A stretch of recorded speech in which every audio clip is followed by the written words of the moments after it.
ठीक है, चलिए इसे गहराई से समझते हैं, क्योंकि आज का विषय कुछ ऐसा है जो हम सबके मन में कभी न कभी जरूर आया होगा। बिल्कुल। ये एक ऐसा विषय है जो हमारी रोजमर्रा की मान्यताओं को मतलब सीधा चुनौती देता है। हाँ, तो आज के इस गहन अध्ययन का हमारा स्रोत है एक बहुत ही दिलचस्प दस्तावेज जिसका शीर्षक है पाप चूसने वाला फर्स्ट क्लास ब्लॉटिंग पेपर। शीर्षक ही अपने आप में बहुत कुछ कह देता है ना? एकदम। मतलब हमारा मिशन आज ये समझना है कि सदियों पुरानी जो भौतिक परंपराएं हैं, जैसे कि गंगा स्नान करना और उनके पीछे का जो असली आध्यात्मिक अर्थ है, उन दोनों के बीच इतना बड़ा अंतर कैसे आ गया। और ये चर्चा किसी धार्मिक मान्यता की आलोचना करने के लिए बिल्कुल नहीं है, बल्कि ये उन लोगों के लिए एक तार्किक विश्लेषण है जो मानसिक शांति का असली रास्ता खोजना चाहते हैं। जुड़ी है। मतलब कुंभ मेले का ही उदाहरण ले लीजिए, प्रयागराज हो या नासिक, एक खास मुहूर्त पर लाखों करोड़ों की भीड़ उमड़ पड़ती है। बिल्कुल। और यहाँ जो सबसे रोचक बात है वो ये है कि इस भीड़ में सिर्फ आम गृहस्थ नहीं होते, बड़े बड़े साधु, सन्यासी, महामंडलेश्वर और यहाँ तक कि विदेशी नागरिक भी शामिल होते हैं। हाँ, हर कोई बस एक डुबकी लगाना चाहता है, ये सोचकर कि उनके मन के या कह लीजिए जन्मों के पाप रातों रात धुल जाएंगे। और ये भावना सिर्फ जीवन के दौरान ही नहीं, जीवन के अंत में भी बहुत गहरी है। आपने देखा होगा जब किसी के प्राण निकलने वाले होते हैं तो मुख में गंगाजल डालने की एक बहुत ही पुरानी परंपरा है। हाँ, रिश्तेदारों को इससे एक बड़ी मनोवैज्ञानिक शांति मिलती है। उन्हें लगता है कि इससे मरने वाले की सद्गति होगी या कम से कम उसे अंतिम समय में ईश्वर की याद तो आएगी। बिल्कुल।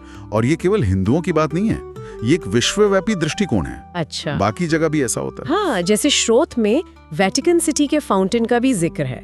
वहाँ के पानी को बहुत पवित्र माना जाता है और लोगों की भावना होती है कि उसे पीने से पाप कम हो जाएंगे। तो पानी और पवित्रता का ये जो जोड़ है वो हर जगह है। जरा सोचिए, ये तो मुझे बिल्कुल वैसा लग रहा है।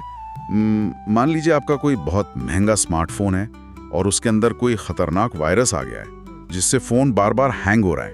हाँ, अच्छा उदाहरण है। आप कोई कहे कि इस फोन को ठीक करने के लिए इसे कार वॉश में ले जाओ और पानी की तेज धार से धो दो। अरे बाप रे, फोन तो पूरा ही खराब हो जाएगा। वही तो। बाहर से स्क्रीन भले ही चमक जाए, लेकिन अंदर का जो वायरस है वो पानी से कैसे निकलेगा? पानी तो हार्डवेयर को ही बर्बाद कर देगा। एकदम सटीक बात कही आपने। और स्रोत भी इसी तार्किक विरोधाभास की ओर इशारा करता है। तो मतलब मन के जो वायरस हैं, जैसे काम, क्रोध, लोभ, उन्हें भौतिक पानी से धोने की कोशिश करना बिल्कुल वैसा ही है। बिल्कुल वैसा ही है, क्योंकि वैज्ञानिक और तार्किक दृष्टि से देखें तो मन या आत्मा कोई स्थूल चीजें नहीं हैं। वे इन 5 तत्वों से, मतलब पृथ्वी, जल, अग्नि, वायु और आकाश, इनसे नहीं बने हैं। तो जो चीज भौतिक है ही नहीं, उसे भौतिक जल कैसे साफ कर सकता है? पानी से हमारा शरीर साफ हो सकता है ना? हाँ। या अगर पानी में जड़ी बूटियां हो तो शायद कोई शारीरिक बीमारी ठीक हो जाए। सही कहा। लेकिन आत्मा के पाप या कर्मों का मैल पानी से नहीं धुल सकता। और स्रोत में इसके लिए एक बहुत ही कमाल का उदाहरण दिया गया है, गंगा स्वच्छता अभियान का। हाँ, वो बहुत ही विचारणीय बिंदु है। मतलब आज इंसान खुद बड़ी बड़ी मशीनों से नदियों का पानी साफ कर रहा है, उसमें से टनों कचरा और कीचड़ निकाला जा रहा है। बिल्कुल। तो जो पानी खुद इतना मैला हो चुका है कि उसे इंसानी तकनीक से साफ करना पड़ रहा है, वो गंदा पानी किसी आत्मा के अभौतिक पापों को कैसे मिटा सकता? इससे एक महत्वपूर्ण सवाल खड़ा होता है। अगर यह भौतिक जल हमारे मन को साफ नहीं कर सकता, तो फिर इन सदियों पुरानी धार्मिक बातों के पीछे का असली रहस्य क्या है? हाँ, वही तो मैं सोच रही थी। ऐसा तो नहीं हो सकता कि ये सारी बातें बिना किसी आधार के ही शुरू हो गई हों। बिल्कुल नहीं। आधार है, लेकिन हम उसके प्रतीक को ही सच मान बैठे हैं। स्रोत यह स्पष्ट करता है कि असली गंगा जल कोई नदी का पानी नहीं है। अच्छा, तो फिर असली जल क्या है? वह ज्ञान जल है। ज्ञान जल मतलब ज्ञान रूपी पानी? हाँ, स्रोत के अनुसार परमपिता शिव, परमात्मा, जिन्हें ज्ञान का सागर कहा गया है, वह ब्रह्मा के मुख से जो ईश्वरीय ज्ञान देते हैं, असल में वही सच्चा जल है। अरे वाह! तो फिर जो लोग ये ज्ञान सुनते हैं, वे प्रजापिता ब्रह्मा द्वारा दिए गए इस ज्ञान को धारण करते हैं और दुनिया में फैलाते हैं, जैसे कि ब्रह्मावत्स या ब्रह्मा कुमारियां। स्रोत उन्हें ही वास्तव में ज्ञान गंगा कहता है। तो मतलब कोई नदी नहीं, बल्कि इंसान खुद ज्ञान गंगा बन जाते हैं। बिल्कुल। और जब कोई इस ज्ञान जल को पीता है, मतलब इस समझ को अपने जीवन में उतारता है, तो उसे सही और गलत पाप और पुण्य का स्पष्ट अंतर समझ आने लगता है। एक तरह की आत्मिक जागृति आ जाती है। एकदम सही। और इसी से आत्मा के जो असली और मूल गुण हैं, जैसे प्रेम, सुख, शांति, आनंद और पवित्रता, वे वापस उभर कर बाहर आने लगते हैं। लेकिन यहाँ बात सच में बहुत दिलचस्प हो जाती है। कैसे? अगर हम मूल रूप से इतने शुद्ध हैं, इतने शांत और आनंद से भरे हुए हैं, तो फिर आत्मा पर इतने पापों का बोझ या ये दाग चढ़े ही क्यों? मतलब ये सारी गंदगी आई कहाँ से? ये एक बहुत ही गहरा सवाल है और स्रोत इसका सीधा उत्तर देता है। ये सारी गंदगी देह अभिमान या बॉडी कॉन्शियसनेस की बीमारी के कारण आई है। देह अभिमान मतलब खुद को सिर्फ एक शरीर समझना? हाँ, जन्मों जन्मों तक इन 5 तत्वों के शरीर में रहने के कारण आत्मा अपनी असली पहचान बिल्कुल भूल गई है। वो खुद को ये नश्वर शरीर ही समझने लगी है। अच्छा, तो ये एक तरह का आइडेंटिटी क्राइसिस है। बिल्कुल। और इसी गलत पहचान के कारण, इसी देह अभिमान के कारण हमारे अंदर डर, चिंता, स्वार्थ, लोभ, काम और क्रोध जैसे सारे विकार पैदा होते हैं। क्योंकि शरीर विनाशी है तो हमें हमेशा उसे बचाने का डर लगा रहता है। एकदम सही। और इन्हीं विकारों के वश में आकर इंसान गलत कर्म करता है, जिससे आत्मा मैली हो जाती है। अब सवाल यह है कि इस मैल का अंतिम इलाज क्या है? हाँ, और यहीं पे स्रोत का वो सबसे महत्वपूर्ण हिस्सा आता है ना, जो हमारे आज के इस गहन अध्ययन का शीर्षक भी है। बिल्कुल।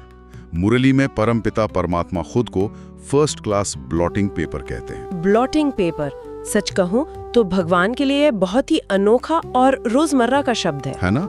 लेकिन ये रूपक बहुत ही सटीक है। जैसे मान लीजिए एक साधारण ब्लॉटिंग पेपर या शोष कागज कैसे काम करता है? अगर किसी कागज पर स्याही गिर जाए तो हम उसे रगड़ते नहीं हैं, वरना कागज फट जाएगा।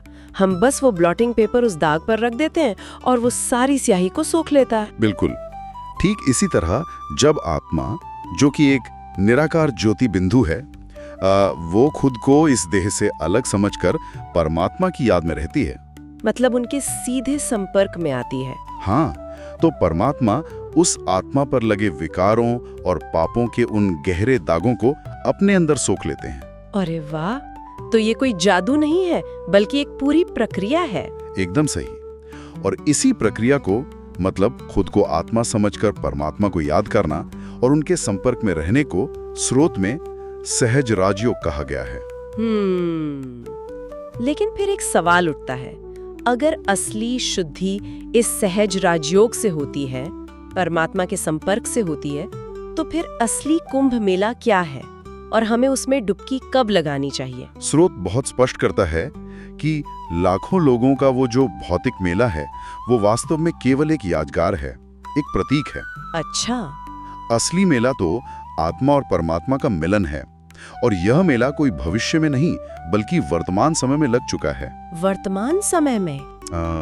जिसे संगम युग कहा जाता है, यानी कलयुग के अंत और सतयुग के प्रारंभ का वो छोटा सा संधि काल। तो इस ज्ञान सागर के मेले में भौतिक मेलों की तरह कोई भीड़ भाड़ या धक्का मुक्की नहीं होती? बिल्कुल नहीं। इस मेले की सबसे बड़ी खूब यही है कि इसमें कोई भीड़ नहीं है। इसमें आप जब चाहें जहां भी हो डुबकी लगा सकते हैं और ज्ञान स्नान कर सकते हैं। ये तो बहुत ही सुकून देने वाली बात है। लेकिन अगर कोई ये सोचे कि ठीक है, जीवन भर जो मन में आए करो और बस अंत समय में थोड़ा सा गंगा जल मुंह में डाल लेंगे तो सब ठीक हो जाएगा, ये तो बहुत ही बड़ी भ्रांति है। हाँ, ये तो मुझे बिल्कुल उस विद्यार्थी की तरह लग रहा है जिसने साल भर तो कोई पढ़ाई नहीं की और परीक्षा की रात किताब को अपने सिरहाने रखकर सो गया। बिल्कुल। ये उम्मीद करते हुए कि रात भर में सारा ज्ञान अपने आप उसके दिमाग में आ जाएगा। ऐसा तो कभी नहीं होता। अगर हम इसे बड़ी तस्वीर से जोड़कर देखें तो ये बात बहुत गहरी है। स्रोत का संदेश है कि अगर हम अभी से हर रोज सुबह शाम इस ज्ञान जल को पीने की प्रैक्टिस करेंगे, मतलब परमात्मा की स्मृति में रहेंगे, हाँ, तभी अंत समय में हमारी सद्गति होगी और तभी हम आने वाले सतयुग और त्रेता युग में एक नई और शुद्ध शुरुआत कर पाएंगे। रातों रात कुछ नहीं बदलता। तो इस सब का क्या मतलब है? अगर हम इस पूरी चर्चा को समेटें तो हमने देखा कि बाहरी भौतिक स्नान से लेकर ज्ञान जल तक का सफर कितना तार्किक है और कैसे आत्मा के मैल को साफ करने के लिए हमें सहज राजयोग रूपी ब्लॉटिंग पेपर का उपयोग करना है। बिल्कुल, क्योंकि अंततः कर्मों को सुधारने से ही पाप कम होंगे, केवल बाहरी रीति रिवाजों से नहीं। एकदम सही बात है।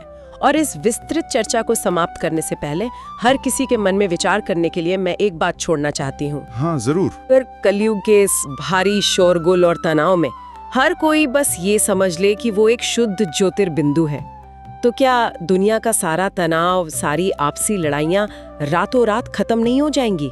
बिल्कुल हो जाएंगी। ये एक बहुत ही शक्तिशाली विचार है ना?